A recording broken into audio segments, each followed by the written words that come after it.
എവിടെ പോവാ? നമുക്കേ കുറച്ച് തേനെടുത്താലോ? വാ, ഇതിന്റെ സെറ്റപ്പ് ഇതാരാ താഴെ ആരാ? അത് പാറ്റ. ഇതിന്റെ സെറ്റപ്പ് രാത്രി വേണം നമ്മൾ തേൻ എടുക്കാൻ. അല്ലെങ്കിൽ ഈ ചെറിയ നല്ല കുത്തു കിട്ടൂ അല്ലേ? ചെറുതേനാണ്, അങ്ങനെ കുത്തൊന്നുമില്ല, എന്നാലും നമുക്ക് ഭയങ്കര ഒരു ബുദ്ധിമുട്ടുണ്ടാവും. അപ്പൊ നമുക്ക് പോയി എടുക്കാം. വാ. ഇതെന്താ പൊക്കി നോക്കുന്നേ? അതായത് ഈ പെട്ടിങ്ങിന്റെ ഒരു വെയിറ്റ് ഉണ്ടല്ലോ, ആ വെയിറ്റിൽ ലേശം കൂടി കൂടിയിട്ടുണ്ടെങ്കിൽ അതിന്റെ അകത്ത് തേൻ ഉണ്ടെന്നാണ് അതിന്റെ അർത്ഥം. തെന്നിച്ച കൃഷിക്കാരൻ വർത്താനം പറയുന്ന പോലെ പറയാം. കൃഷിക്കാരൻ സൈഡിൽ നിന്ന് നോക്കുന്നത് കാര്യങ്ങൾ പറഞ്ഞു തരുന്നുള്ളത് അല്ലേ?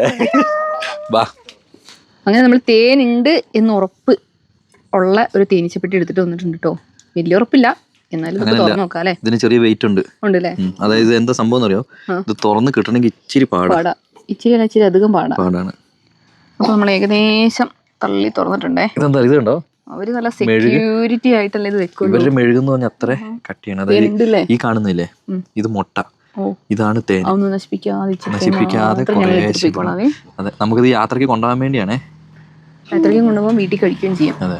അപ്പോ ചേട്ടായിക്ക് കൈമാറിയിരിക്കുകയാണ് കേട്ടോ. ചേട്ടായി പിള്ളേരെ ഉപദ്രവിക്കാതെ പൊടിയാ. കുറച്ച് പൊമ്പടി അവർക്കവിടെ വെച്ചോ. ഓ, ഈച്ച നൈറ്റ് ആയിട്ടുണ്ട്, നൈറ്റ് ഡ്യൂട്ടിക്ക് പോയി കാണും എല്ലാരും. അപ്പൊ ചേട്ടായി എടുത്തപ്പോ ഒരുത്തി അവിടെ ഇങ്ങനെ വീണിട്ടുണ്ടായിരുന്നു, അത് ഊറ്റി എടുക്കണേ. ഇതാണ് നല്ല ഒറിജിനൽ തേൻ. ഈച്ച ചെറുതായിട്ട് ഇളകി തുടങ്ങിയില്ലേ? നോക്കണ്ട, അതിങ്ങനെ ഉണ്ടാവും. അവർക്ക് വേണ്ട സാധനം. നമ്മളിത് തേൻ എടുക്കുമ്പോഴേ ഇതിലെ മൊത്തം വടിച്ച് തോണ്ടി എടുക്കണമെന്നില്ല. അവർക്ക് തിന്നാനുള്ളതും കുറച്ച് വെക്കണം അല്ലേ? അവർക്ക് വെക്കാനുള്ള. അതുമല്ല, ഇതിന്റെ ഉള്ളിലേക്ക് തേനുണ്ട്, അത് അവർക്ക് വേണ്ടിയുള്ള. ഇനി ഇത് നമുക്ക് ക്ലോസ് ചെയ്യാം. ഈ കത്തി കണ്ടോ, നമ്മൾ സ്പെഷ്യലി ഡിസൈൻ ചെയ്ത കത്തിയാണ്. മാൻസി നോക്കിക്കോ. അറിയണേ, ഇതൊരു കൂട്ടിന്ന് ലേശം എടുത്തിട്ടുള്ളൂ, കാരണം ഇതിന്റെ പക്കമല്ല. പക്കം വേറെയാണ്. പക്കം വേറെയാണ്. ഏത് പക്കത്തിൽ എടുക്കണ്ടേ? നല്ല കറുത്ത പക്കത്തില്. കറുത്ത പക്കം.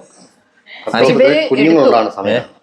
ഇവരെടുത്തു, ഞാൻ പിഴിയട്ടെ. എന്തെങ്കിലും പണിയുണ്ട് അല്ലേ? ഇതൊക്കെ വീഴുന്നേക്ക്.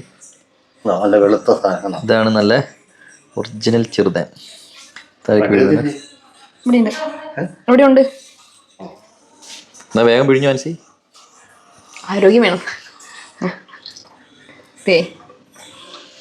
സാധനം താഴേക്ക് വീഴുന്നു.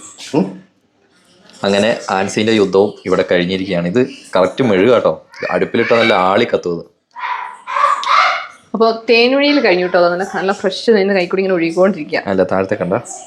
സൂപ്പർ. ഇത് കുറച്ച് പൂമ്പടിയും കൂടെ ചേർന്നിട്ടുള്ളതുകൊണ്ടാണ് ഈ കളറ്. ഇതിൽ ഞാൻ കുറച്ച് പൂമ്പടിയിൽ കുറച്ച് അധികം ഞെക്കി, അതുകൊണ്ട് കുറച്ച് കളറായിപ്പോയി. അപ്പോൾ നമ്മുടെ ഈ വർഷം 2025 കഴിയുകയാണേ. Last video. അതന്നെ, പുതുവത്സര ആശംസകൾ. Happy new year.